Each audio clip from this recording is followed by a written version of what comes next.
Hello there, it's Carrie Rhodes here. Welcome back to my YouTube channel. Today I'm going to be making this easy, elegant Slimline Shaker Card for Christmas.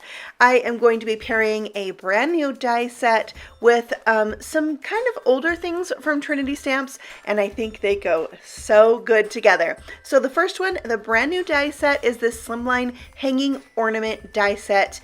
It has this cool edge that it embosses into the paper. It also comes with these two dies to create these circles as ornaments.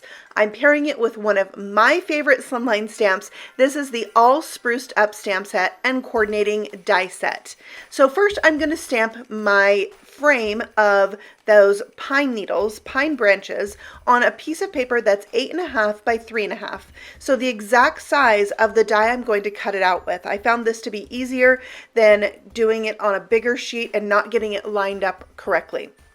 So I taped my cardstock down just to give me a little bit more insurance for it staying in place and not moving in case I needed to double stamp it. So to ink this up, I'm using Altenew's Evergreen ink, and I'm going to make sure I ink up this stamp really well before stamping it down, just in case I am not able to stamp it 2 times. I want to just make sure it's going to stamp really well, so I'm using that pressure tool as well. I find that to be very handy. And it's stamped up pretty good. I did end up stamping it 2 times though, and it worked out great. Next, I'm bringing in that hanging ornament die, and this paper is the exact size of the die. So I'm just lining it up and taping it in place, and then I'll go ahead and run this through my die machine. And that is going to give me the frame that I need. And now it appears that the ornaments are hanging in this kind of tree-like setting. Maybe they're in between the branches of a tree.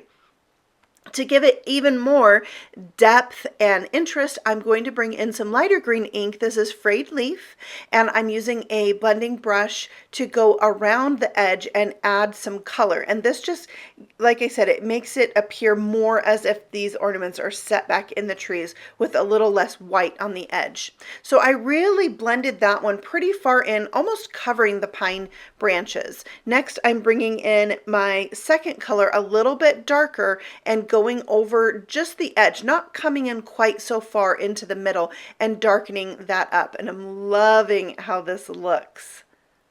Love it. So next I decided to add a little splatter because splatter is my thing. I love it. So I'm using the Evergreen ink, which is the same color I used to stamp the branches, and splattering that on. I'm using a window sheet and a scraggly little paintbrush and some water, and that's going to give me those fine droplets. But when I was doing that, I felt like I should really darken up the edge of this even more. So I brought back the Evergreen ink to do just the edges of this, and that darker edge I feel is the thing that really helps draw your eye in. Plus, let's say you didn't get the die lined up perfectly or the stamp lined up perfectly and you had too much of a white edge showing that you didn't like, you could cover it up with that darkest color of ink, and that really pulls the eye into the center of this card, which I love.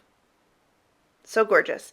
Okay, this die set, like I said, comes with these 2 extra dies to create the hangers for these ornaments. And you could use this die set in so many different ways. They don't have to be ornaments, but I love that it comes with this die. And you can cut the part with the string in one color and the ornament topper in another color for a 2-toned effect.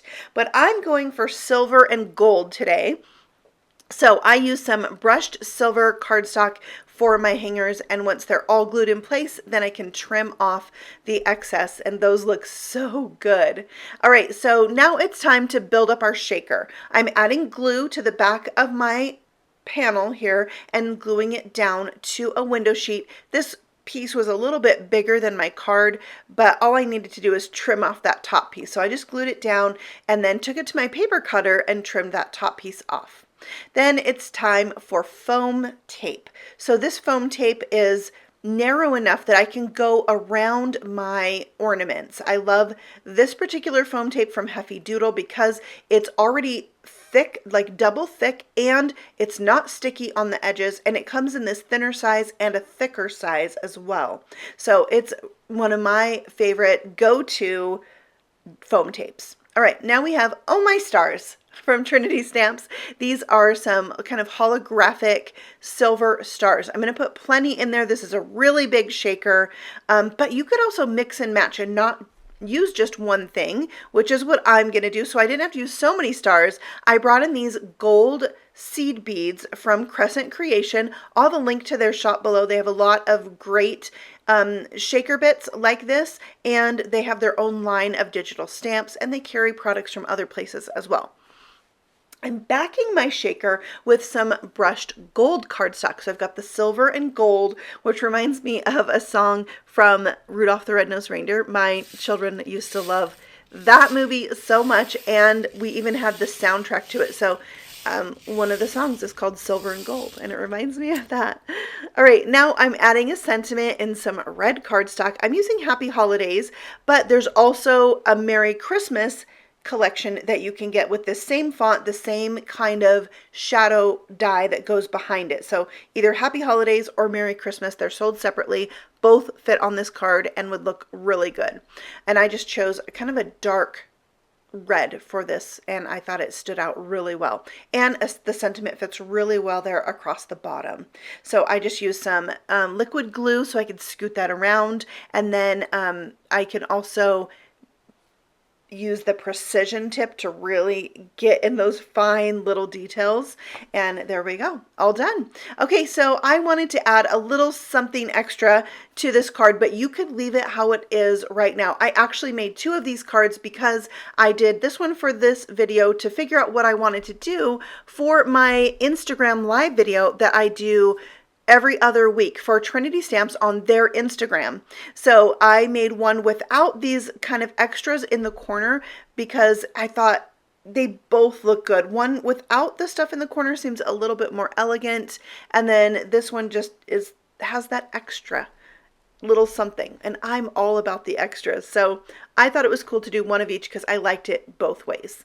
So I have this little branch here and then some berries. I did the berries in grapevine ink. It seemed to match the color of my Happy Holidays the best, and it's kind of almost burgundy.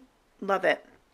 So I laid out my little branches there. It kind of looks like it would be mistletoe and berries, and I felt like I needed something extra. So I stamped out 2 small and 2 large of these branches, these pine branches, and then I just took my blending brush with whatever ink was left on it, and I added some ink to this, and I got my fingernails quite green. And then I glued all of this down. So I feel like having some of the branches in front of the ornaments is another element of depth added to this card. So I really like the added elements, but you tell me, do you like it better before I added these, or do you love the addition of the extra things? Let me know. All right, so I'm just gluing everything in place, and when I glued these berries on right here that I'm doing right now, I actually did not end up loving how they looked. So I took it apart and I redid the berries. I was able to save 2 and I had to restamp 1, but they were just too bunched up. So there you can see I redid it. It was much better, much better. Now it's time to adhere this down to a card base. My card base is a little bit bigger, so it's 8 3/4 by 7 1/2, scored at 3 3/4, so I can have that nice white border all the way around. I love to have a white border or a border of any color. But that finishes off my card for today. It was quick, it was easy, and it has a touch of elegance for Christmas, and I love that. Thank you so much for stopping by. I have all the things I used listed and linked for you below, so you can check that out. And I will be back again very soon with a new video, so feel free to subscribe if you're new here. And I love hearing from you guys, so chat with me in the comments below. Happy stamping! Bye!